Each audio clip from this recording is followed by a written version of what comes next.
আসসালামু আলাইকুম দর্শক, আমরা দুজন আজকে চলে যাব মাছ ধরতে। আমরা ক্ষেতের মাঝখান দিয়ে হাঁটতেছিলাম এবং হাঁটতে হাঁটতে আমাদের অনেক দূরে যাওয়া লাগবে। যাওয়ার পথে আমরা সামনে দেখতে পেলাম যে এখানে বিট ফালাইছে, মানে টমেটো চারা বিট ফালানো হয়েছে, যা হাসান ভাই দাঁড়া দাঁড়া দেখতেছিল। আমিও দেখতেছিলাম, অনেকগুলো চারা হয়েছে এখানে।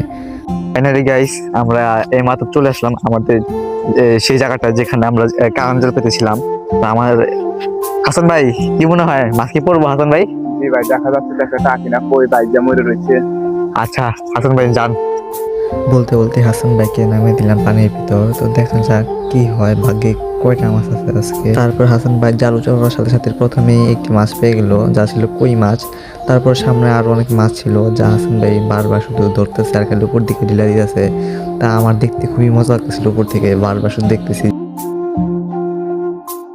হাসান ভাই অনেকক্ষণ ধরে মাছ ধরতেছিল, তার মধ্যে কয়েকটি মাছ মরে গিয়েছে, মানে মরে একবারে ফুলে গিয়েছিল, যার কারণে আমরা কতগুলো মাছ তুলতে পারি নাই পানি থেকে। সেগুলো পানির মধ্যেই ফালিয়ে দেওয়া ছিল। আবার কিছু কিছু মাছ ভালো ছিল, মানে বেশিরভাগ মাছই আমরা ভালো পেয়েছি।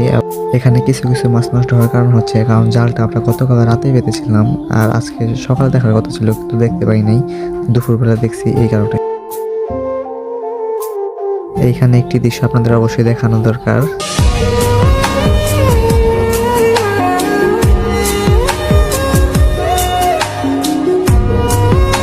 তারপর হাসান ভাই উপর দিকে একটি মাছ ডিলার মারছিল, যা হারিয়ে যায়। তারপর কিছুক্ষণ পর হাসান ভাই মাছটি খুঁজে পায়।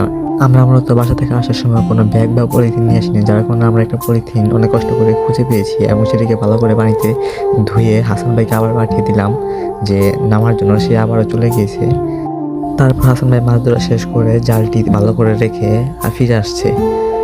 এখন দেখার বেলা হাসান ভাই এতক্ষণে কতগুলো মাছ ধরছে এবং সে সব মাছগুলো এখানে ঢেলে দিয়েছে, যা হাসান ভাই গুনতেছিল।